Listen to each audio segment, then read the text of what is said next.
Irmãos e irmãs, saúdo a todos com a graça e a paz do nosso Senhor Jesus. É muito bom estarmos mais uma vez juntos para meditarmos na palavra do nosso Deus. Abra a sua Bíblia no Evangelho de Marcos, capítulo 6. Nós faremos a leitura do versículo 1 ao versículo 6.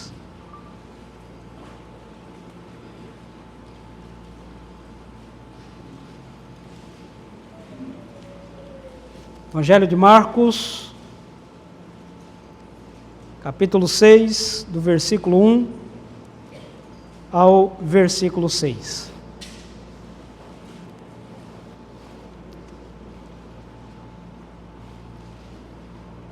Nos diz a palavra do Senhor. Marcos, capítulo 6, do versículo 1 ao versículo 6. Tendo Jesus partido dali, foi para a sua terra e os seus discípulos o acompanharam. Chegando o sábado, passou a ensinar na sinagoga e muitos, ouvindo, se maravilhavam, dizendo: de onde vem a estas coisas? Que sabedoria é esta que lhe foi dada? E como se fazem tais maravilhas por suas mãos? Não é este o carpinteiro, filho de Maria, irmão de Tiago, José, Judas e Simão?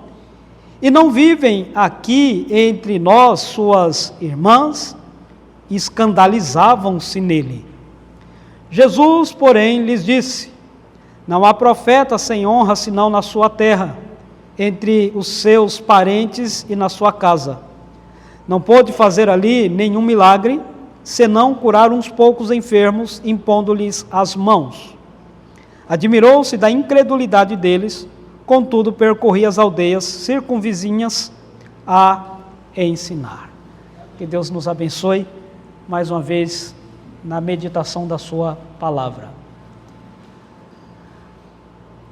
O Brasil está bastante cercado de evangélicos, de cristãos, de pessoas que afirmam crer em Cristo Jesus. Mas o curioso é que há também um número muito grande de pessoas que estão procurando profetas, que estão à busca ou em busca de profetas dessa terra, para que através deles haja uma certa esperança, tenha as suas dúvidas sanadas ou outros anseios a mais. É por isso que de vez em quando nós ouvimos algumas pessoas dizendo: lá na igreja tal tem o profeta e é poderoso. Inclusive, pastor, ele falou coisas da minha vida que não tinha como ele saber, é realmente um profeta. E é por causa de uns desses chamados profetas que uma pessoa foi iludida e depois frustrada, porque um certo profeta disse para ela que Deus estava encaminhando um determinado cidadão para ser o marido dela. Seria uma bênção na vida dela. Deus havia revelado, e era da vontade de Deus, que ela se casasse com esse homem. Ela então se casou com esse homem porque acreditou na profecia. Um ano depois, ela estava fazendo boletim de ocorrência contra o marido, porque esse marido estava maltratando, batendo nela, não apenas uma vez, nem duas vezes, mas havia se tornado uma rotina. E então ela foi encorajada por parentes e amigos a denunciá-lo. E a pergunta dela foi: o que foi que Deus fez comigo? Por que Deus colocou esse traste na minha vida? O que foi que eu fiz para Deus? Situações parecidas a essas têm se multiplicado no nosso país. Pessoas que são iludidas por falsos profetas, e nos ensinos deles, nos supostos milagres deles, essas pessoas então acabam seguindo as suas instruções, e o resultado, muitas vezes, é desastroso. A grande questão é que, até mesmo entre os presbiterianos, existem aqueles que em algum momento é iludido pelo suposto profeta ou profetas da nossa geração. A pergunta é: de qual profeta nós precisamos? A Bíblia tem a resposta. Nós só precisamos de um profeta. Ele é mais do que suficiente para a nossa vida. Esse profeta é Jesus. O texto nos diz que Jesus toma a decisão de ir para a sua terra, Nazaré, onde ele cresceu, onde teve o seu vínculo de amizades na sua fase de criança, adolescência, juventude. Depois de iniciar o seu ministério e realizar obras na vida de tantas outras pessoas, conforme nós podemos observar a partir do capítulo 4 do Evangelho de Marcos. Jesus está numa rotina de ministério, realizando a obra, ensinando, proclamando as boas novas, chamando pessoas ao arrependimento, realizando milagres. Dentre esses milagres, o link que Marcos faz aqui é com a cura da filha de Jairo e da mulher hemorrágica, em que ele está mostrando para os destinatários, tudo indica que os romanos da época, que Jesus é poderoso, que de fato ele é o Messias, que ele é o enviado de Deus para ser esperança na vida das pessoas. Ainda que alguns não vejam, mas Marcos tem uma preocupação evangelística com o seu evangelho. E depois de falar o que Jesus estava fazendo na vida de outras pessoas, ele fala então da decisão que Jesus tem de ir anunciar as boas novas na sua terra, no meio da sua parentela, Nazaré, uma cidade pequena. Alguns estudiosos afirmam que Nazaré não tinha mais do que 2.000 habitantes nesse período de Jesus. Outros chegam a afirmar que Nazaré era menor ainda, uma cidade de pouco mais de 500 habitantes. Não sabemos o certo, mas sabemos que Nazaré não era uma cidade bem vista entre os judeus. Não era uma cidade de prestígio, uma cidadezinha pequena. Para alguns não passava de uma corrutela, mas lá existiam pessoas que precisavam conhecer o Evangelho, que precisavam conhecer a Jesus, não o Jesus filho de Maria, não o Jesus, irmão de José, Judas, Tiago, Pedro, não o Jesus, conhecido como filho do carpinteiro, José, mas o Jesus, o profeta. Jesus vai para lá. Quando Jesus chega, nos diz o texto, que num sábado ele vai para a sinagoga. Era o dia em que os judeus se reuniam para adorarem a Deus, glorificarem a Deus. Era o lugar adequado para que Jesus pegasse o maior número de pessoas possível para ouvirem as boas novas. Ele entra na sinagoga, ele começa a anunciar a palavra de Deus, ele começa a pregar. É bem possível que lá em Nazaré Jesus já tinha feito alguns milagres, conforme vemos aqui no versículo 6. O suficiente para gerar um certo espanto entre os seus conterrâneos. O texto nos diz que Jesus está pregando, e ao pregar, afirma então o versículo 2, que os ouvintes ficaram espantados com Jesus. A palavra que está aqui é maravilhados, mas é uma palavra que tem muito mais aquela noção de impacto, né? Eles ficaram impactados, e então aqui com este impacto, eles fizeram 5 perguntas. Tem 5 perguntas que são registradas aqui. Das 5 perguntas, 3 têm a ver com a obra de Cristo, com o ministério de Cristo. A primeira pergunta que eles fizeram foi: de onde vêm estas coisas? Que coisas? O ensino que Jesus estava dando lá. Então a pergunta é: como é que ele sabe ensinar dessa forma? Nós estamos impactados com o ensino dele. Como é que ele sabe isso? Uma ênfase aqui no ensino de Cristo. Estão sendo impactados. Não necessariamente com o conteúdo em si, não necessariamente com a autoridade em si de Jesus ensinar, mas daqui a pouco eles vão revelar por que estão espantados. A segunda pergunta é: que sabedoria é esta que lhe foi dada? Tudo isso está no versículo 2. Aqui, agora eles colocam uma ênfase no conhecimento de Jesus. Primeiro, como é que ele tem habilidade para ensinar tudo isso? Segundo, como é que ele conhece tudo isso?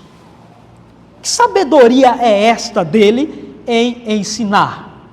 A terceira pergunta, ênfase nos sinais poderosos de Jesus. E como se fazem tais maravilhas por suas mãos? É por isso que aqui nós acreditamos que eles já sabiam que Jesus tinha poder, porque Jesus já havia curado algumas pessoas. Então, nessas 3 perguntas, são abordadas aqui, pelo menos 3 ofícios do profeta: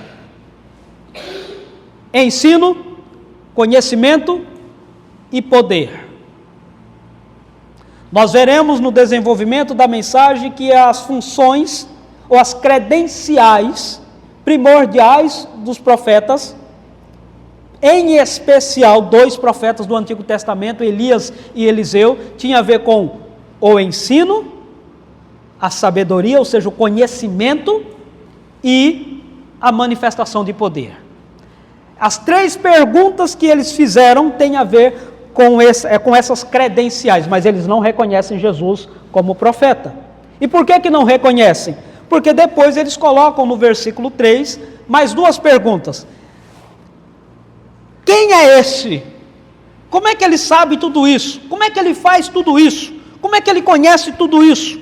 Ora, nós estamos espantados porque esse Jesus, qual é a origem dele? Ele é filho de Maria, versículo 3, não é este o carpinteiro, filho de Maria, irmão de Tiago, José, Judas e Simão? Tipo, ele não é aqui do povinho simples, da família simples, família pobre, família insignificante? Nós conhecemos ele, a origem genealógica dele não corresponde com isso que nós estamos ouvindo. Mas eles ainda colocam uma outra questão: ele não é carpinteiro?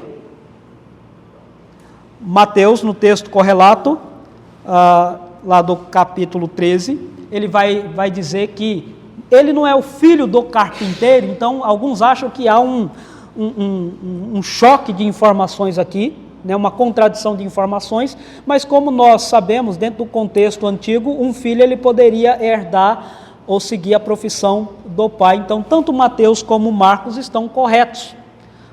Ele era tanto filho do carpinteiro José, como alguém que aprendeu esse ofício.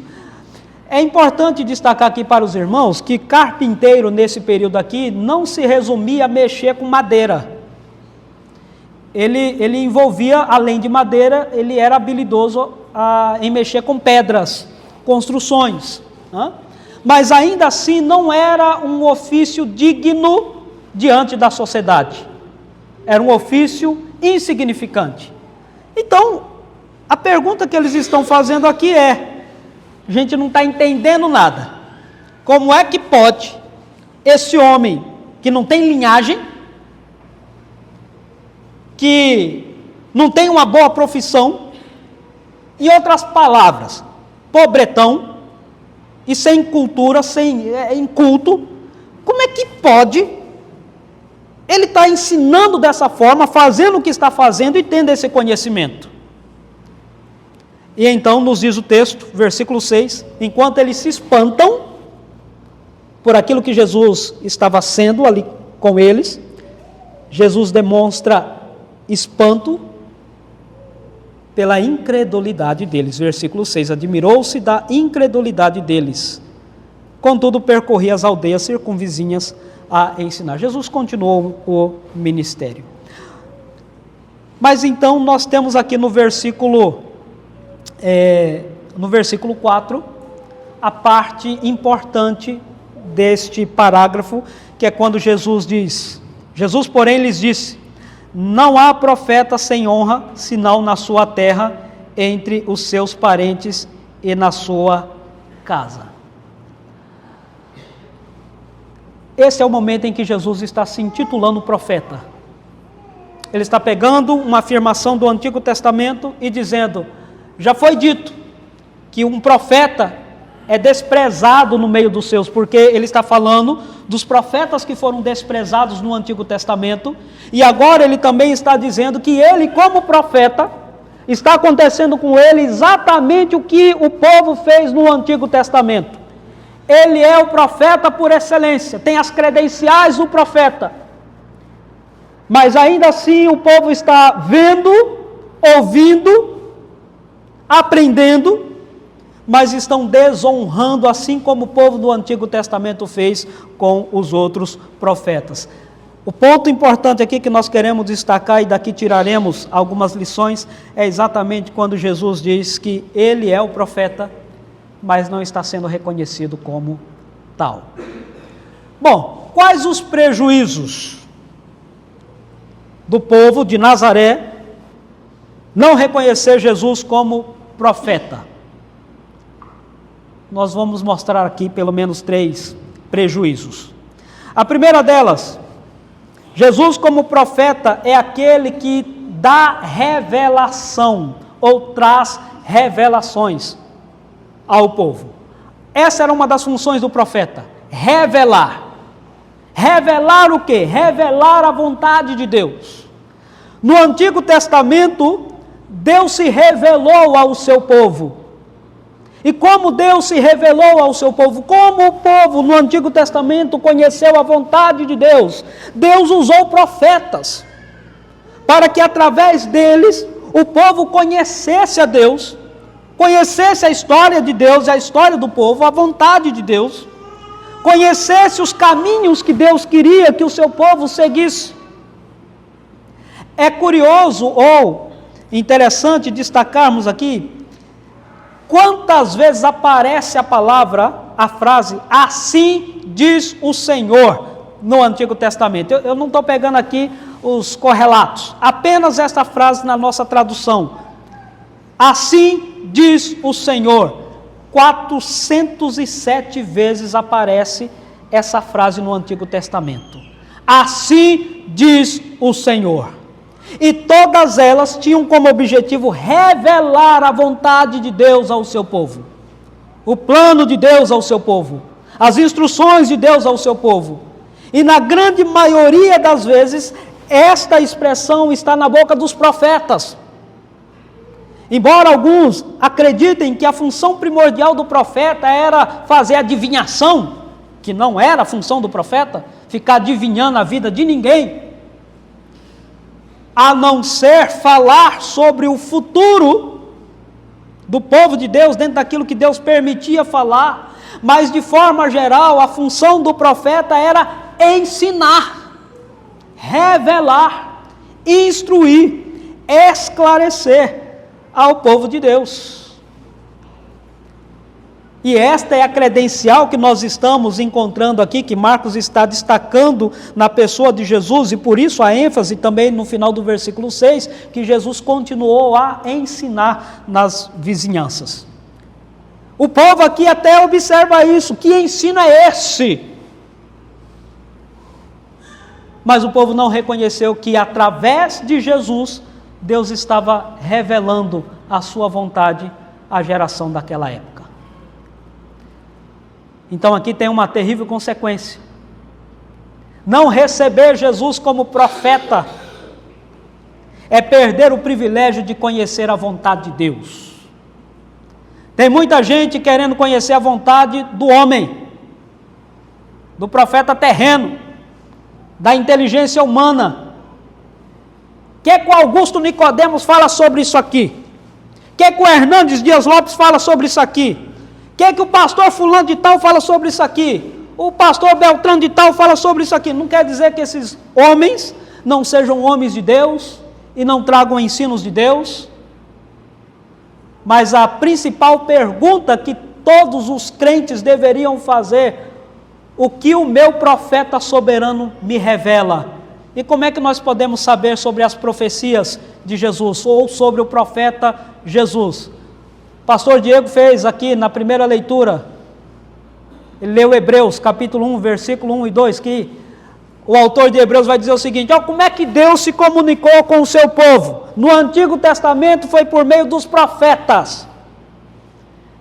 Aí ele diz, mas agora, versículo 2, Hebreus capítulo 1, versículo 2, mas agora Deus se revela, mostra a sua vontade, nos ensina através do seu Filho. Jesus não foi um profeta, ou não foi o profeta, Jesus é o profeta. Ele está lá ao lado do Pai, como profeta, é um dos ofícios de Cristo. Ele ainda é aquele que traz revelações de Deus ao nosso coração. E é por isso que quem rejeita Jesus, quem não busca Jesus, quem ignora Jesus, está ignorando os ensinos do supremo profeta, e por isso não tem condições de conhecer verdadeiramente a vontade do Senhor. O supremo profeta continua atuando, agindo, nos ensinando, para que nós conheçamos a Deus, aonde Ele nos permite conhecê-lo, e para que nós conheçamos a vontade de Deus. Sem o profeta Jesus, nós estamos perdidos. A igreja está perdida, porque se ela não tem profeta, ela não tem ensino, ela não tem revelação, ela não tem conhecimento, ela está perdida. Este foi uma das consequências aqui deste povo, dessa cidade. Foi o problema também dos judeus que rejeitaram o profeta, o maior profeta, o melhor profeta, o soberano profeta, na verdade, o verdadeiro profeta, porque todos os outros eram sombras do que Jesus viria fazer na vida da igreja. Antes de irmos para o próximo ponto, Jesus faz uma afirmação no Evangelho de João, capítulo 17, versículo 26, dizendo assim: eu lhes fiz conhecer o teu nome e ainda o farei conhecer, a fim de que o amor com que me amaste esteja neles e eu neles esteja. Jesus diz: eu os ensinei, eu os revelei e ainda revelarei, ensinarei, comunicarei sobre o Senhor, sobre as grandezas do Senhor. Por quê? Porque nós precisamos da revelação de Deus. E só a obtemos através de Jesus Cristo. Em segundo lugar, como profeta, Jesus nos ensina sobre como agradarmos a Deus. Ele ensina, e o que ele ensina tem como objetivo nos ensinar a agradar a Deus. Quando pegamos os ensinos dos profetas no Antigo Testamento, várias vezes eles diziam o seguinte: povo, volte-se para Deus. Vocês não estão percebendo que a forma como estão vivendo está desagradando ao Senhor? Volte a agradar a Deus. Boa parte dos ensinos dos profetas no Antigo Testamento teve como objetivo direcionar o povo para que voltasse a ter uma vida agradável ao Senhor. Mas os irmãos que conhecem a palavra sabem como o povo se comportou. Quanto mais Deus chamava o povo para perto de si, mais o povo se distanciava de Deus. Vai dizer Oséias capítulo 11, vai dizer também Isaías capítulo 65. Quanto mais Deus instruía o seu povo, dava ensino ao seu povo, para que o povo soubesse como agradar ao Senhor, conforme foi lido também pelo pastor Diego sobre os 10 mandamentos, que Deus dá as instruções para que o povo fosse agradável, aceitável, mas o povo tomou a decisão de dizer: nós não cremos que esses profetas aí estão nos ensinando adequadamente.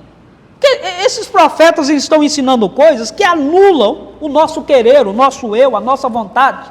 Bons são aqueles profetas que só falam coisas boas, coisas interessantes. Bons são aqueles profetas que, como fizeram lá no período de Jeremias, Deus vai abençoar vocês aqui na Babilônia. Cria uma família boa aqui na Babilônia. Construam casas, sejam prósperos, vivam a vida de vocês, porque esta é a vontade de Deus. Deus então manda o profeta Jeremias dizer: Deus nunca falou por boca dessas pessoas aí, porque este não é o plano de Deus para a vida de vocês. Vocês estão aqui porque vocês desagradaram ao Senhor. Mas Deus está preparando todo o cenário para que vocês voltem a ser agradáveis a Deus. Vivam para Deus, glorifiquem a Deus. Quando chegamos então no Novo Testamento, Jesus inicia o seu ministério. Dentre os seus ofícios, o ofício de profeta, ele está ensinando, ele está trazendo instruções ao povo sobre como agradar ao Senhor. Mas o que o povo está fazendo? Não queremos esta mensagem, não cremos nele, não aceitamos, queremos agradar a Deus do nosso jeito, de acordo com o nosso padrão, de acordo com a nossa vontade. Não podemos nos sujeitarmos a este pseudo-profeta. O povo rejeitou o profeta Jesus, e quando o rejeitou, rejeitou também a instrução ou os princípios de como viver para agradar ao Senhor. A pergunta é: qual é a nossa maior preocupação de crentes, de cristãos, seguidores de Cristo? Qual é a nossa maior preocupação durante a semana?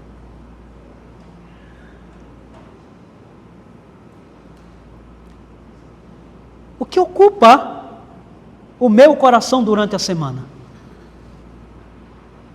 Quando eu oro pela manhã, eu oro pelo quê?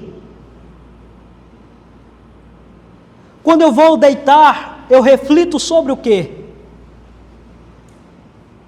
Não deveria ser a preocupação dos filhos de Deus o agradar o Senhor constantemente? Não deveríamos levantar com esta intenção: Senhor, estou saindo para um trabalho, vou trabalhar, me ajude a agradar ao Senhor. Não deveria ser esta a preocupação dos alunos? Os alunos que oram antes de irem para a aula: Senhor, estou indo para a aula, me ajude a agradar o Senhor. Os professores, os viajantes, nós podemos trazer à memória a primeira pergunta do breve catecismo: qual é o fim principal do homem? As crianças que estão participando no sábado sabem a resposta. Qual é o fim principal do homem? Glorificar a Deus e gozá-lo para sempre. Glorificar a Deus e gozá-lo para sempre. Só temos condições de vivermos assim, de agirmos assim, se Jesus for o nosso profeta. E Ele é o nosso profeta. Louvado seja Deus por isso, porque Ele tem nos ensinado sobre como agradarmos a Deus. O apóstolo Paulo fala algo parecido para a igreja em Colossenses capítulo 1, versículo 10. Ele chama a atenção da membresia da igreja dizendo: a fim de viverdes de modo digno do Senhor, para o seu inteiro agrado, frutificando em toda boa obra e crescendo no pleno conhecimento de Deus. Ele diz: olha, Tudo que vocês estão aprendendo é para que vocês vivam de forma digna, e vivendo de forma digna, vivam para o inteiro agrado do Senhor. O nosso supremo profeta veio nos conceder esta bênção, de ao invés de sermos desagradáveis a Deus, sermos agradáveis ao Senhor. É por isso que nós precisamos dele. Terceiro e último, como profeta, Jesus veio nos revestir do poder de Deus. Aqui nós temos outra credencial do profeta. Ele é aquele que ensina, ele é aquele que tem conhecimento de Deus, e ele é aquele que revela o poder de Deus. Quando nós lembramos do profeta Elias, que é o profeta que representa os profetas do Antigo Testamento, nós observamos exatamente essas credenciais em Elias. Aquele que revelou a vontade de Deus, aquele que era cheio do conhecimento e que então instruía o povo sobre como agradar a Deus, mas aquele também que demonstrou agir na autoridade de Deus. Nós temos, por exemplo, em Reis, 1 Reis, capítulo 18, capítulo 17, capítulo 18, alguns momentos em que Elias, ele é usado por Deus para realizar milagres.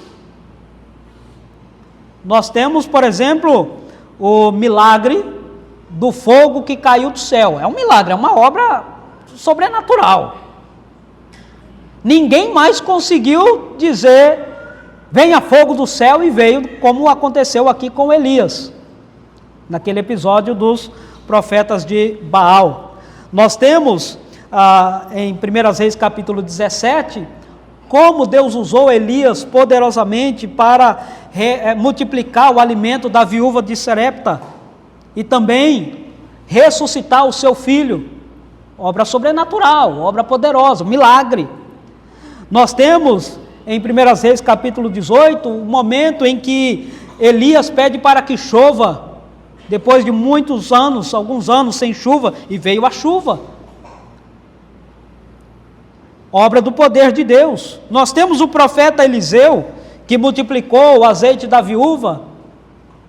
Além disso, também ressuscitou o filho da sunamita.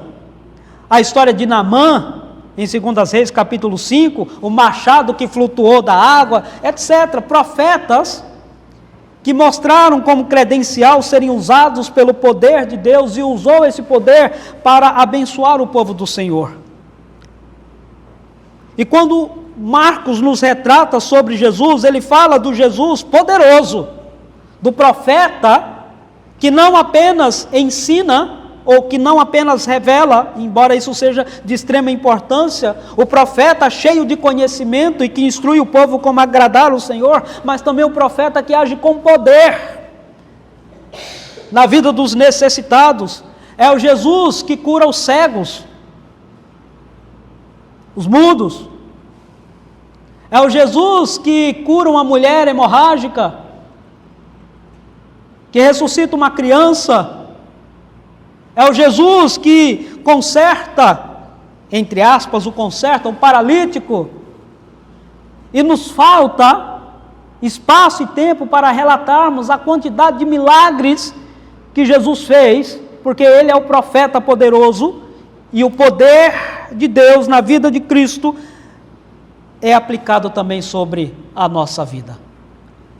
Os irmãos observam que no versículo 5 nos diz que Jesus não pôde fazer ali nenhum milagre se não curar uns poucos enfermos, impondo-lhes as mãos. E é importante destacarmos aqui que essa expressão Jesus não pôde, não é porque faltou condições para ele estava limitado.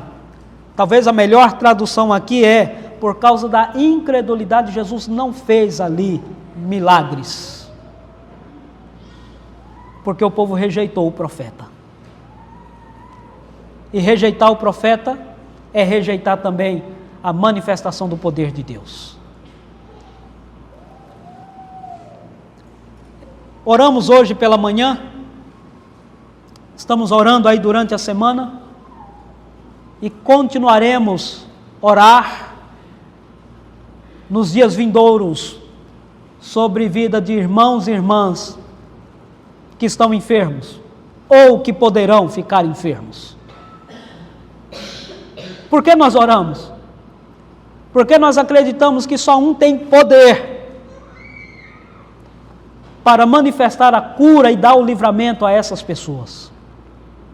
É o poder de Cristo Jesus sendo derramado sobre a vida dos crentes, sendo derramado sobre a vida da igreja, sendo derramado sobre a vida do povo de Deus. Quem rejeita o profeta está rejeitando também o poder de Deus. E está perdendo o privilégio de receber curas. Não apenas curas físicas, mas talvez a cura para a principal e a pior enfermidade da raça humana, o pecado. Porque o pecado é a única doença que leva o homem para o inferno. Uma condição ou um lugar que ele jamais poderá sair de lá. Só o poder de Jesus, só o poder do profeta, supremo profeta, para libertar os pecadores dos seus pecados. Mas Nazaré rejeitou o profeta. Continuou na ignorância de conhecimento. Nazaré continuou vivendo uma vida desagradável ao Senhor. Nazaré continuou enferma, doente, perdida, porque desonrou o supremo profeta.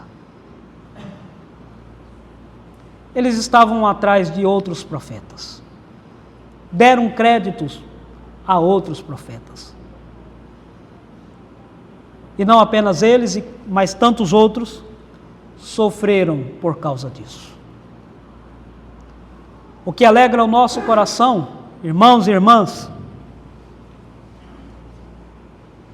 é que nós cremos no soberano profeta Jesus, que continua atuando na minha vida, na sua vida, na vida da igreja, realizando obras maravilhosas, mudando vidas, curando vidas, mudando histórias, dando ou promovendo a oportunidade para que as pessoas possam conhecer a Deus, o amor de Deus, o agir de Deus. Mas apesar disso tudo, ainda existem aqueles que não valorizam devidamente o supremo profeta Jesus, que em alguns momentos especiais, alguns momentos de terrível crise, procura apenas o poder do profeta, mas nem sempre procura o ensino do profeta, o conhecimento do profeta, o guiar do profeta, o agir do profeta. E os que assim agem perdem a oportunidade de viverem para a glória de Deus. Mas também perdem a oportunidade de serem ainda mais abençoados por Deus. Eu quero finalizar dizendo, irmãos, baseado nesse texto, que às vezes coisas mais grandiosas não acontecem na nossa vida. Talvez, porque a gente não está tão próximo do supremo profeta como deveríamos estar. Nós cremos que temos recebido bênçãos do Senhor, que temos recebido o cuidado do Senhor, que temos recebido o amparo do Senhor. A minha pergunta é: temos certeza que temos recebido realmente o que precisamos, ou será que poderíamos receber mais? Será que poderíamos ser ainda mais abençoados, ainda mais instruídos, ainda mais habilitados? Tem uma música bem antiga que diz assim: o meu coração tem anseio de ver tua glória. Veja bem a frase: o meu coração tem anseio de ver tua glória.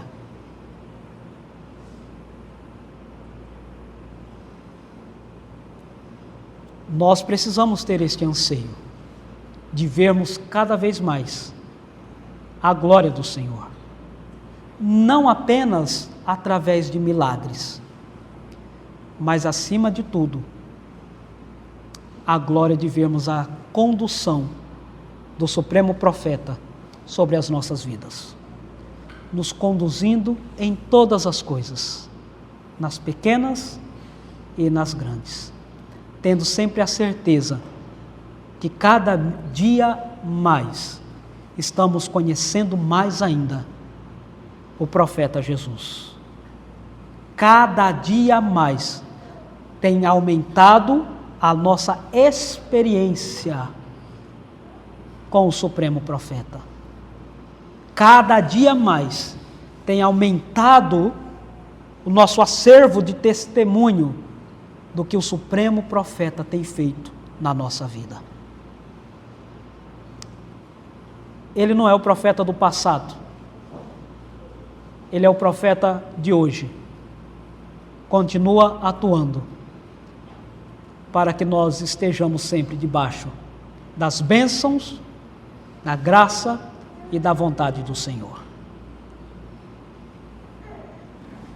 Jesus é o seu profeta? Se Jesus é o seu profeta, então você só precisa dele para saber como viver de forma agradável ao Senhor. Você só precisa dele para receber verdadeiramente o ensino. Você só precisa dele verdadeiramente para saber como viver na vontade do Senhor. Em nome de Jesus, tenhamos sempre o cuidado de estarmos buscando diariamente contato com o nosso maravilhoso profeta, Jesus Cristo. Que Deus os abençoe. E se porventura, ó amado de Deus, você que está aqui conosco, inclusive você que está nos visitando, se Jesus não é o seu profeta ainda, entregue a sua vida a Ele, para que você possa ser guiado por Ele ao caminho do Pai. Vamos orar, vamos falar com o Senhor em oração.